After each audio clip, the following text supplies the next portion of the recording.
8:38 y a esta hora comentamos informaciones que son noticias. El presidente de la República celebró los 4 millones de casos resueltos por el del 1 por 10 del buen gobierno. Esta metodología que permite a la gente, al pueblo venezolano, a los ciudadanos y ciudadanas, a través de la VENAP, establecer, denunciar temas puntuales de gestión, pues ha sido, según el presidente de la República, bueno para la gestión de gobierno, ha permitido resolver los problemas del pueblo. Pero a esta hora vamos a dar la bienvenida a nuestro siguiente invitado, con el cual también vamos a hablar temas que tienen que ver con la gestión. Se trata del diputado a la Asamblea Nacional por el Estado Lara, William Hill. ¿Cómo estás, William? Nos tenías, no te digo abandonado, abandonadísimo. Buenos días, Esther. Saludos a ti y a toda la audiencia. Bueno, William Hill además está presidiendo en estos momentos la Comisión Permanente de Contraloría de la Asamblea Nacional. Y no puedo dejar de preguntarte si la Comisión de Contraloría ha revisado algunos aspectos de este caso tan sonado, que desde hace un año revelado una trama de corrupción muy perversa, como el caso PDVSA Cripto. William. Y bueno, como tú sabes, todo el país ha estado pendiente del anuncio del fiscal desde el año pasado de la trama de PDVSA Cripto. Bueno, la Asamblea ha hecho lo concerniente, es decir, la tarea que le corresponde a la Asamblea, que es, bueno, primero legislar en función del acompañamiento de todos los poderes del Estado. El año pasado, cuando el fiscal general de la República dio a conocer el comienzo de las investigaciones, automáticamente la Asamblea Nacional comenzamos una labor de legislar en función de apoyar toda la labor que viene haciendo la Fiscalía. En primer lugar, bueno, como ustedes saben, aprobamos lo que fue la ley de extinción de dominio, que ha permitido a la Fiscalía, al Estado venezolano, hacerse de los bienes, de la titularidad de los bienes, bueno, que han sido confiscados producto de estas investigaciones, y que a diferencia, bueno, de años anteriores a la ley, bueno, teníamos que esperar nosotros que tuviera una sentencia, que las investigaciones concluyeran para poder, en todo caso, tener la titularidad del Estado de los bienes. Por lo que muchas veces, no solo en casos de corrupción, sino en casos de narcotráfico, etcétera, las aeronaves incautadas se deterioraban, pasaban 5, 6, 7, 8 años, y mientras no hubiera una sentencia firme, como dicen los abogados, no se podía, incautar o hacer uso de estos bienes, por lo que el presidente de la República, una vez anunciado lo de fiscal y las incautaciones, empezó a entregar patrullas policiales con los carros incautados, maquinaria, Barrio Nuevo, Barrio Tricolor, es decir, una ley que ha permitido el apoyo a la Fiscalía. Luego de allí, hay que recordar que el presidente de la Asamblea Nacional nombró una comisión especial, bueno, que integran la Comisión de Política Interior, la Comisión de Contraloría, que hemos venido revisando todas las leyes en materia anticorrupción para adaptarlas, para revisar el Código Orgánico Procesal Penal, es decir, todas las adecuaciones que hemos hecho a la ley, que ha permitido que este caso y todos los casos de corrupción, bueno,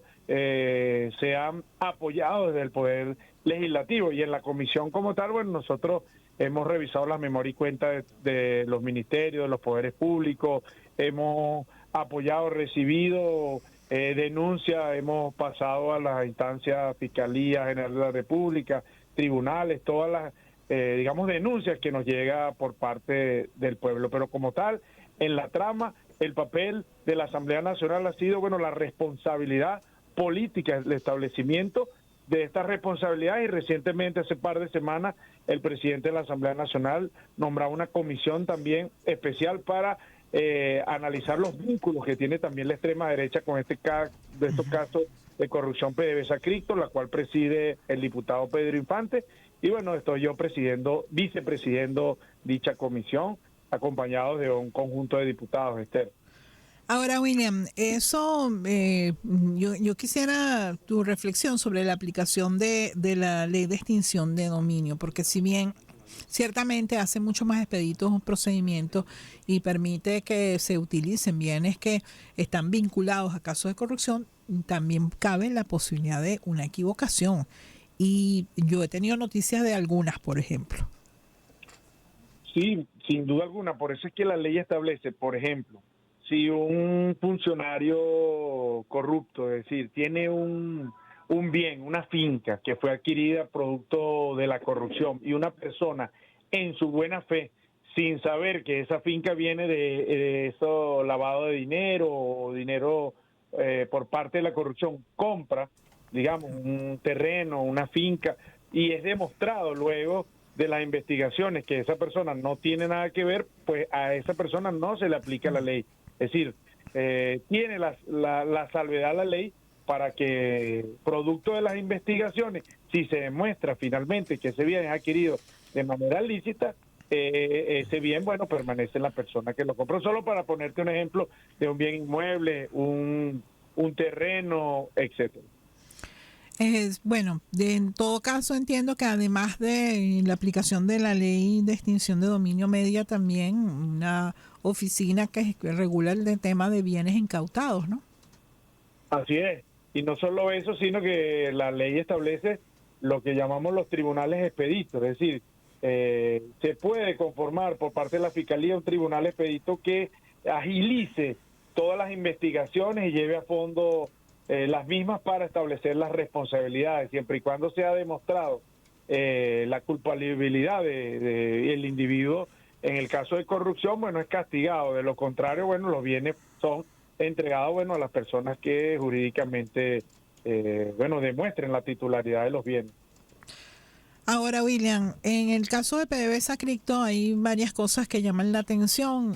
Una es el tema de justamente el mercado de criptomonedas, la actividad de criptomonedas en Venezuela desde el año pasado cuando se anunciaron las primeras detenciones, incluyendo al entonces superintendente de criptomonedas, Jocelyn Ramírez. Se hizo una intervención de este organismo y prácticamente se paralizó todo lo que tenía que ver con la regulación de la actividad de criptomonedas en Venezuela. Y eso, conjunto con hoy, vemos en estados como Aragua y Carabobo varios allanamientos e incautaciones de máquinas de minería para criptomonedas. ¿Qué significa eso? ¿Cómo Bueno, se vinculan esos dos hechos? O sea, ¿se está prohibiendo el mercado de criptomonedas en Venezuela? No, hay que recordar que en todo caso, bueno, todo, digamos, granja de minería, como se les llama, que esté involucrada en la trama de corrupción, empezó desde el proceso de investigación, comenzaron los allanamientos por parte desde el SEBIN, de la Fuerza Armada Nacional Bolivariana, y la incautación de máquinas que de manera ilegal estén en lo que es las granjas de minería, ¿verdad? Sin embargo, bueno, la SUNACRIP fue creada para regular, en este caso, bueno, como es público, el presidente de dicha institución para entonces, el año pasado, estaba inmerso en los casos de corrupción, por lo que había de alguna forma autorizaciones ilegales, granjas ilegales que estaban funcionando bajo la permisología de este individuo, y bueno, todo eso se comenzó a investigar, mientras que personas que legalmente obtuvieron su licencia para operar, bueno, continuaban operando. Otro tema del cierre de algunas granjas de minería ilegales. Ahora bien, las permisadas por el Estado venezolano continuaron su labor. Otro tema es el tema de la electricidad, que bajo circunstancias, bueno, de austeridad, producto de que durante el comienzo del año no llovió lo suficiente para llenar los embalses, de la debilidad del sistema eléctrico producto de las sanciones contra Venezuela, las decisiones de alguna forma no operar, por ejemplo, algunas gobernaciones de los estados tienen granjas de minería, bueno, de apagar las granjas, de no otorgar más licencias, de colocarle control, es otro tema, pero no se está como tal prohibiendo la actividad, sino bueno, las granjas que han sido cerradas durante todo el año han sido las granjas de minería ilegal. Otro aspecto de este caso que me parece que la Comisión Permanente de Contraloría pudiera hacer algún aporte es la repetición, digamos, del modus operandi. Y yo quiero recordar que dos exgerentes de PDVSA, Argenis Torrealba y Alfredo Chirinos, denunciaron hace 4 o 5 años el modus operandi que permitía que desde la Vicepresidencia de Comercio de PDVSA se desviaran cargamentos de crudo que no eran enterados en la contabilidad, en los controles de la empresa. Y eso ocurrió antes de que se develara la trama PDVSA Cripto, involucraba a por lo menos 3 vicepresidentes y por supuesto a quienes eran responsables en ese momento de PDVSA. Dada esa circunstancia, no debería emprenderse una revisión de los procedimientos y de los controles sobre los procedimientos que se hacen en PDVSA. Y uno se pregunta, bueno, también el ministerio tiene un papel regulador, pero cuando los ministros son también los presidentes de PDVSA es muy difícil establecer esos controles, y creo que es una observación que se ha hecho desde los tiempos de Chávez.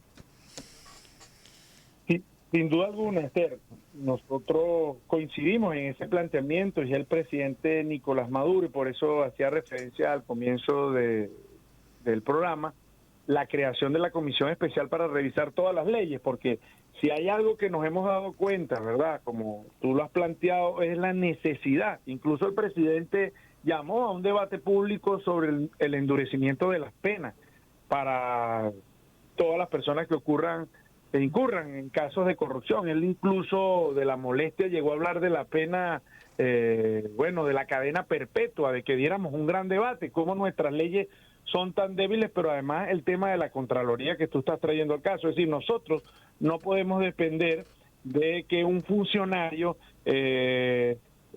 salga bueno, como dice la gente. O sea, que un alcalde de alguna forma, o un gobernador, un ministro, un presidente de PDVSA, bueno, si es de buena fe y actúa de buena fe y no sale corrupto, estamos bien. Pero si ese funcionario comienza a operar como lo estaban haciendo estos funcionarios, a traficar con gasolina, el tema de las criptomonedas, a ocultar las nóminas paralelas, etcétera, bueno, entonces el país se va por un despeñadero. No puede depender de un funcionario. Es por eso que tenemos que renovar los métodos de Contraloría, tenemos que fortalecer el Estado, y el presidente ha dado un paso importante.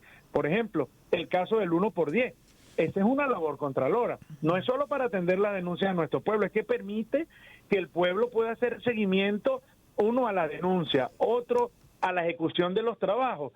El tema que hace ya 5 semanas llevamos una consulta nacional pública sobre el tema de la ejecución de los proyectos. Primero el pueblo se organizó y decidió los proyectos que debe priorizarse en la comunidad, pero luego de la transferencia de los recursos el pueblo está haciendo contraloría. Si se está haciendo el pozo de agua en su comunidad, si se está faltando, cómo se está faltando, los consejos comunales. Es la forma de que toda la sociedad, porque no es una responsabilidad solo del presidente de la República, de la Asamblea Nacional, de la Fiscalía, es todo el pueblo organizado, de manera que podamos tener nosotros contraloría sobre las obras que se ejecutan en el territorio, pero también, como tú lo dices, sobre nuestra principal industria petrolera. Debemos tener un mayor control por parte de todos los órganos. Es por eso que ha llamado al presidente a la revisión de todas las leyes, endurecimiento de las penas, concomitancia de los poderes que nos permita disminuir al máximo y acabar con el flagelo de la corrupción, y que no dependa de la buena voluntad o no de un funcionario. Ahora, en este caso, ¿cuál es la agenda que tiene en este momento la Comisión Permanente de Contraloría, además de atender las denuncias que le llegan, ¿no?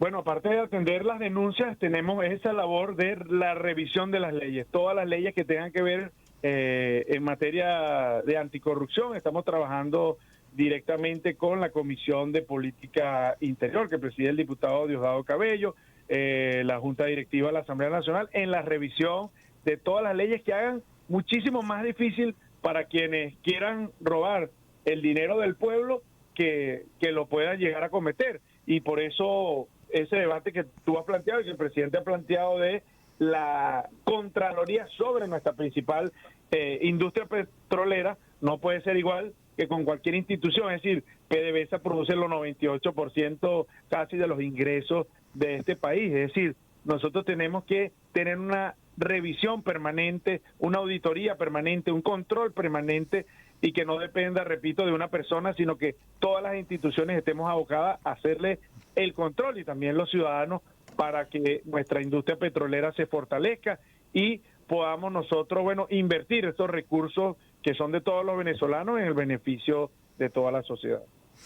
Bueno, te agradezco mucho que nos hayas acompañado, William. Espero que pronto nos puedas acompañar en el estudio. Seguro, con gusto. Un abrazo siempre, es un gusto conversar. Era William Hill, diputado de la Asamblea Nacional por el Estado Lara y presidente de la Comisión Permanente de Contraloría del Parlamento. Y nosotros continuamos comentándoles algunas informaciones que son noticias. El presidente Nicolás Maduro, ayer en el marco de su programa semanal, dijo: el 28 de julio se enviará un poderoso mensaje al mundo. A propósito de, dar por sentado su triunfo en este próximo proceso electoral, cuando aspira a la reelección.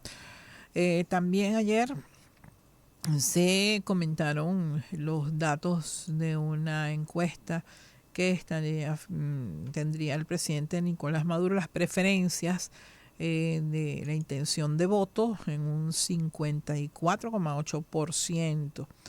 De acuerdo a esta encuestadora Data Viva, estaría seguido por Edmundo González con 19,4%, Antonio Ecarri con 5,3%, Claudio Fermín con 2,6%, Javier Bertucci con 1,7%, igual que José Brito, y Daniel Ceballos con 1,5%, Benjamín Rauseo 1,4%, Enrique Márquez 0,4%, Luis Eduardo Martínez 0,3%, y no responde, un porcentaje bien significativo del 10,9%.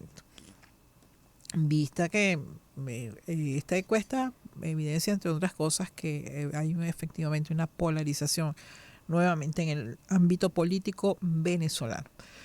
En materia internacional es noticia las exequias del presidente de Irán y los funcionarios que lo acompañaban después de encontrarse sus restos. Los equipos de búsqueda que libraron un intenso trabajo desde el pasado sábado, pues dieron ayer con los restos mortales tanto de Raisi como de los quienes lo acompañaban, otras 7 personas en ese helicóptero. Más cerca de nosotros, en Colombia, y quiero destacar esta información: el gobierno colombiano indemniza víctimas de la Unión Patriótica. La Unidad para la Atención y Reparación Integral a las Víctimas informó que el lunes que el gobierno de Colombia decidió indemnizar con 4.000 millones de pesos, alrededor de $1 millón, a 77 víctimas del genocidio perpetrado contra los miembros del partido político de izquierda Unión Patriótica y sus familiares. Los fondos liberados por la Comisión para la Identificación de las Víctimas del OPE dan cumplimiento a una sentencia impuesta por la Corte Interamericana de Derechos Humanos, y estas 77 personas son las primeras de las cientos de solicitudes presentadas por víctimas del genocidio contra los integrantes de esta agrupación política. Hay que recordar que la Unión Patriótica surgió en 1985 entre los intentos del presidente otrora presidente colombiano Belisario Betancur con las FARC para buscar la paz, pero en los años siguientes esta formación política que participó activamente y consiguió puestos de concejales, diputados, alcaldes, fue víctima de una sistemática persecución que permitió que en marzo del 2020 la Jurisdicción Especial para la Paz lo certificara como víctimas de crímenes de agentes del Estado. La persecución contra la Unión Patriótica se dio en llamar el baile rojo, y se contabilizan todavía de manera extraoficial más de 3.500 víctimas. Muchos de los que se refugiaron entre mediados de los 80 y mediados de los 90 en Venezuela, con calidad de refugiados políticos, fueron sobrevivientes de la Unión Patriótica. Otra información destacada tiene que ver con este genocidio que seguimos viendo en Gaza, donde las fuerzas israelíes han atacado otro hospital. Hay ataques en varios puntos de Gaza, en el centro y en el norte, con nuevas víctimas que suman a las más de 35.000 víctimas en esta masacre.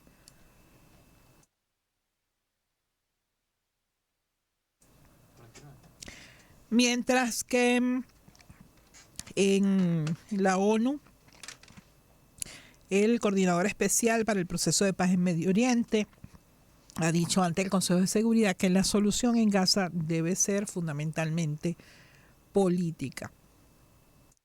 Pero lo primero que tienen que hacer es parar el fuego de Israel. Si no hay una garantía para la vida de los palestinos, no puede haber ninguna clase de negociación en Gaza. Nos toca hacer una pausa. Volvemos con ustedes en unos minutos. Al instante.